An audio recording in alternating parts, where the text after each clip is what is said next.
कला और वास्तुकला के अद्भुत कार्य जिन्हें प्राचीन दुनिया के 7 आश्चर्यों के रूप में जाना जाता है। वैसे तो हमारी ये दुनिया एक से बढ़कर एक आश्चर्यों से भरी पड़ी है, लेकिन आज इस वीडियो में हम जानेंगे प्राचीन विश्व के उन 7 आश्चर्यों के बारे में जो एक समय पर हमारी दुनिया की शान हुआ करते थे। दोस्तों, ये तो सच है कि आधुनिक तकनीक न होते हुए भी हमारे पूर्वजों ने ऐसे महान कार्य किए हैं जो आज भी हमें सोचने पर मजबूर कर देते हैं। हालांकि वे असहमति, विनाश और संभवतः अलंकरण की मानवीय क्षमता की भी याद दिलाते हैं। जैसे ही लेखकों ने 7 अजूबों की सूची तैयार की, यह एक बहस का विषय बन गई थी कि आखिर किन उपलब्धियों को 7 आश्चर्यों की सूची में शामिल किया जाना चाहिए। आखिरकार बिजान्टिया के फिलो द्वारा 225 ईसा पूर्व में एक सूची तैयार की गई, जिसे ऑन द 7 वंडर्स कहा जाता है। अंततः मानव हाथों ने प्राकृतिक शक्तियों के साथ मिलकर एक को छोड़कर सभी आश्चर्यों को नष्ट कर दिया। वर्तमान समय में प्राचीन विश्व के 7 आश्चर्यों में से केवल एक आश्चर्य ही अस्तित्व में है, जिसे हम मिस्र के महान पिरामिड के नाम से जानते हैं। प्राचीन विश्व के उन 7 महान अजूबों की लिस्ट में नंबर 7 पर आता है the hanging garden of Babylon. प्राचीन यूनानी कवियों के अनुसार बेबीलोन के हैंगिंग गार्डन आधुनिक इराक में यूफ्रेट्स नदी के पास बेबीलोन के राजा नबूकदनेस्सर द्वितीय द्वारा लगभग 600 ईसा पूर्व में लगाए गए थे। कहा जाता है कि ये बगीचे हवा में 75 फीट की ऊंचाई पर एक विशाल चौकोर ईंट की छत पर लगाए गए थे, जो एक थिएटर की तरह सीढ़ियों में बनाया गया था। राजा ने कथित तौर पर मीडिया यानी आधुनिक ईरान के उत्तर पश्चिम भाग में अपने घर की प्राकृतिक सुंदरता के लिए अपनी प्रेमिका एमिटिस की घर की याद को कम करने के लिए विशाल उद्यानों का निर्माण किया। बाद के लेखकों ने बताया कि कैसे लोग खूबसूरत बगीचों के नीचे चल सकते थे जो ऊंचे पत्थरों के स्तंभों पर टिके हुए थे। आधुनिक वैज्ञानिकों ने निष्कर्ष निकाला है कि बगीचों को जीवित रखने के लिए उन्हें यूफ्रेट्स नदी से हवा में कई फीट तक पानी ले जाने के लिए एक पंप,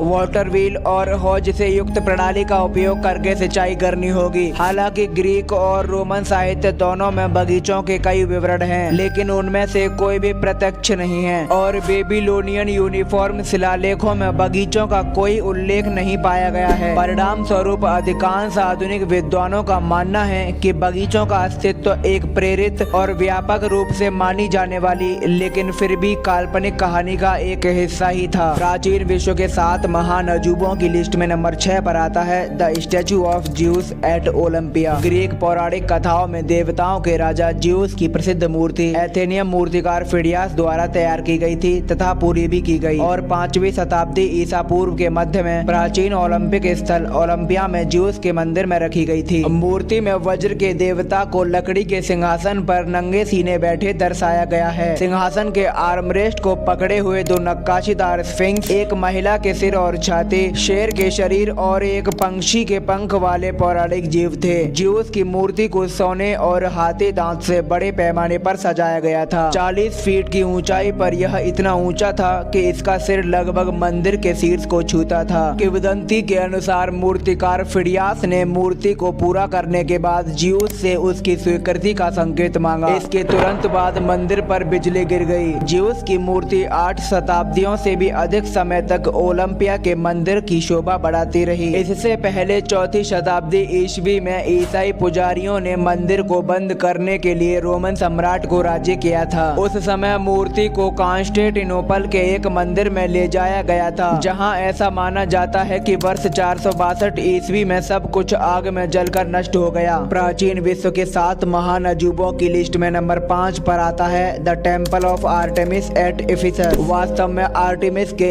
1 से अधिक मंदिर थे, जिनमें कई वेदियों और मंदिरों की एक श्रृंखला को नष्ट कर दिया गया था, और फिर आधुनिक तुर्की के पश्चिमी तट पर एक ग्रीक बंदरगाह शहर इफिसस में उसी स्थान पर बहाल किया गया था। इन संरचनाओं में सबसे अधिक शानदार 550 ईसा पूर्व के आसपास निर्मित 2 संगमरमर के मंदिर थे, और क्रमशः 350 ईसा पूर्व सिडोन के लेखक एंटीपेटर ने इफिसस में आर्टेमिस के मंदिर के बारे में लिखा कि ओलंपस के अलावा सूर्य ने पहले कभी इतनी भव्य चीज नहीं देखी। आर्टेमिस का मूल मंदिर क्रेटन वास्तुकार चेरसेफ्रोन और उनके बेटे मेटागेनेस द्वारा डिजाइन किया गया था और प्राचीन दुनिया के कुछ सबसे प्रसिद्ध कलाकारों द्वारा सजाया गया था। किंवदंती के अनुसार इमारत 2 जुलाई सन 356 ईसा पूर्व को उसी रात जल गई थी, जिस रात सिकंदर महान का जन्म हुआ था। इसे हेरोस्ट्रेटस नाम के एक यूनानी नागरिक ने जला दिया था, जिसने दावा दिया था कि उसने इस चमत्कार को इसलिए जलाया ताकि उसका नाम इतिहास में जाना जा सके। इन्हें मौत की सजा दे दी गई और सरकार ने उनका नाम लेना गैर कानूनी घोषित कर दिया। लगभग 6 साल बाद आर्टेमिस के एक नए मंदिर का निर्माण शुरू हुआ। नई इमारत संगमरमर की सीढ़ियों से घिरी हुई थी, जो 400 फुट से अधिक लंबी छत तक जाती थी, जिसके अंदर 60 फुट के 127 संगमरमर के स्तंभ और शिकार की ग्रीक देवी आर्टेमिस की एक मूर्ति थी। पुरातत्वविद इस बात से असहमत हैं कि क्या इमारत की छत वाकई खुली थी या उसके शीर्ष पर लकड़ी की टाइलें थीं। 262 ईस्वी में ऑस्ट्रोगोथ्स द्वारा मंदिर को बड़े पैमाने पर नष्ट कर दिया गया था और सन 1860 के दशक तक पुरातत्वविद कैस्टर ने नदी के तल पर मंदिर के स्तंभों के पहले खंडरों को खोदा था। प्राचीन विश्व के उन 7 महान अजूबों की लिस्ट में नंबर 4 पर आता है the light house of Alexandria. Alexandria का लाइट हाउस अलेक्जेंड्रिया शहर के पास फारोस नामक एक छोटे से द्वीप पर स्थित था। ग्रीक वास्तुकार सोस्ट्रेटोस द्वारा डिजाइन किया गया और लगभग 270 ईसा पूर्व तक पूरा हुआ। टोलेमी द्वितीय के शासनकाल के दौरान लाइट हाउस ने नील नदी के जहाजों को शहर के व्यस्त बंदरगाह के अंदर और बाहर मार्गदर्शन करने में बहुत मदद की। पुरातत्वविदों को प्राचीन सिक्के मिले हैं जिन पर प्रकाश स्तंभ का चित्रण किया गया था और उनसे यह निष्कर्ष निकाला गया है कि संरचना में 3 स्तर थे। नीचे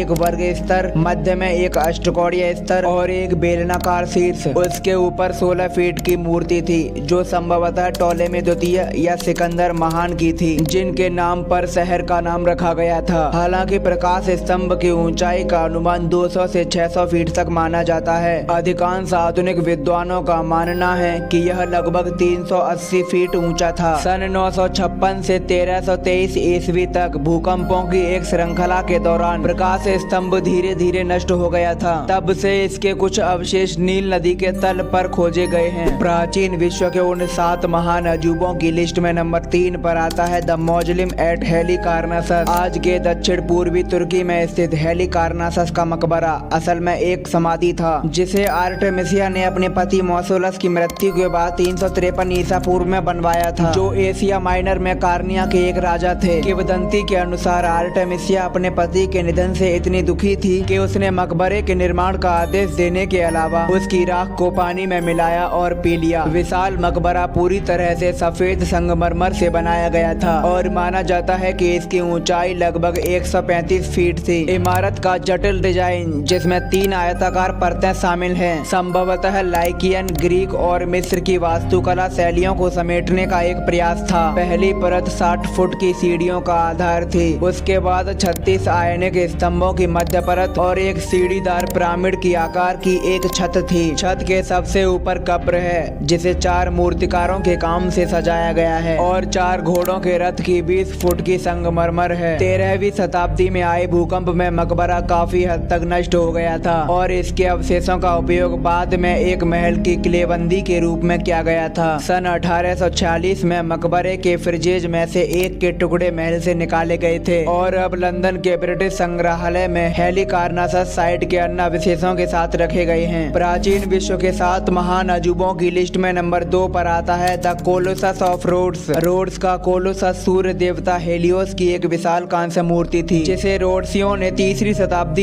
ईसा पूर्व में 12 वर्षों में बनाया था। ईसा पूर्व 4वीं शताब्दी की शुरुआत में यह शहर मैसेडोनियन घेराबंदी का निशान था और किंवदंती के अनुसार रोडियंस ने कोलोसस का भुगतान करने के लिए मैसेडोनियाई लोगों द्वारा छोड़े गए उपकरण बेच दिए। मूर्तिकार चेल्स द्वारा डिजाइन की गई यह मूर्ति 1000 फीट की थी, जो कि प्राचीन दुनिया की सबसे ऊंची मूर्ति थी। यह लगभग 280 ईसा पूर्व में बनकर तैयार हुआ था और 60 वर्षों तक खड़ा रहा, जब तक कि वह भूकंप में गिर न गया। इसका पुनर्निर्माण कभी नहीं किया गया। सैकड़ों साल बाद अरबों ने रोड्स पर आक्रमण किया और मूर्ति के अवशेषों को स्क्रैप धातु के रूप में बेच दिया। इस वजह से पुरातत्वविदों को मूर्ति के सटीक स्थान या यह कैसी दिखती थी इसके बारे में ज्यादा जानकारी नहीं है। अधिकांश का मानना है कि इसमें सूर्य देवता को नग्न खड़ा दिखाया गया है, जबकि उन्होंने एक हाथ से मशाल उठाई हुई है और दूसरे हाथ में भाला पकड़ रखा है। एक समय यह माना जाता था कि यह मूर्ति बंदरगाह के दोनों ओर एक एक पैर करके खड़ी थी, लेकिन अधिकांश विद्वान सब इस बात से सहमत हैं कि मूर्ति के पैरों को इसके विशाल वजन को संभालने के लिए संभवतः एक दूसरे के करीब बनाया गया था। प्राचीन विश्व के उन 7 महान अजूबों की लिस्ट में नंबर 1 पर आता है the great pyramid of Giza, मिस्र के महान पिरामिड। मिस्र में काहिरा के उत्तर में नील नदी के पश्चिमी तट पर स्थित हैं। गीजा में स्थित महान पिरामिड प्राचीन विश्व का एकमात्र आश्चर्य है जो आज तक जीवित है। यह 3 पिरामिडों के समूह का एक हिस्सा है, खुफू, खफरा और मेनकोरा, जिनका निर्माण 2700 से 2500 ईसा पूर्व के बीच शाही कब्रों के रूप में हुआ था। सबसे बड़ा और सबसे प्रभावशाली पिरामिड खुफू है, जिसे द ग्रेट पिरामिड के नाम से जाना जाता है, जो अकेला ही 13 एकड़ में फैला हुआ है और माना जाता है कि इसमें 2 मिलियन से भी अधिक पत्थर के ब्लॉक हैं, जिनका वजन 2 से 30 टन तक है, यानी प्रत्येक ब्लॉक का वजन 2000 से 30,000 किलो के बीच में है। 4000 से अधिक वर्षों तक खुफू ने दुनिया की सबसे ऊंची इमारत के रूप में राज किया है। वास्तव में एक ऊंची संरचना बनाने में आधुनिक मनुष्य को 19वीं शताब्दी तक का समय लग गया। आश्चर्यजनक रूप से लगभग सममित मिस्र के पिरामिड आधुनिक उपकरणों या सर्वेक्षण उपकरणों की सहायता के बिना बनाए गए थे। तो सवाल ये उठता है कि आखिर मिस्र वासियों ने पिरामिड बनाए कैसे? वैज्ञानिकों का मानना है कि मिस्रवासी पत्थरों को उनकी जगह पर रखने के लिए लॉग रोलर और स्लेज का इस्तेमाल करते थे। ढलान वाली दीवारें, जिनका उद्देश्य सूर्य देवता की किरणों की नकल करना था, मूल रूप से सीढ़ियों के रूप में बनाई गई थीं और फिर चूना पत्थर से भर दी गईं। गंभीर लुटेरों को नाकाम करने के असफल प्रयास में पिरामिडों के आंतरिक भाग में संकीर्ण गलियारे और छुपे हुए कक्ष भी शामिल थे। हालांकि आधुनिक पुरातत्वविदों को खंडरों के बीच कुछ महान खजाने मिले हैं, लेकिन उनका मानना है कि पिरामिडों में जो कुछ भी था उनमें से अधिकांश को उनके पूरा होने के 250 वर्षों के भीतर ही लूट लिया गया था। तो दोस्तों, ये थे प्राचीन विश्व के 7 महान अजूबे और उनका इतिहास। अगर ये वीडियो और जानकारी अच्छी लगी हो तो वीडियो को लाइक और अपने दोस्तों को शेयर जरूर कर दीजिएगा और इसी प्रकार की ऐतिहासिक वीडियोज के लिए चैनल को सब्सक्राइब कर बेल आइकन को ऑन कर लीजिए, जिससे आने वाली हर वीडियो की नोटिफिकेशन आप तक पहुंचे सबसे पहले।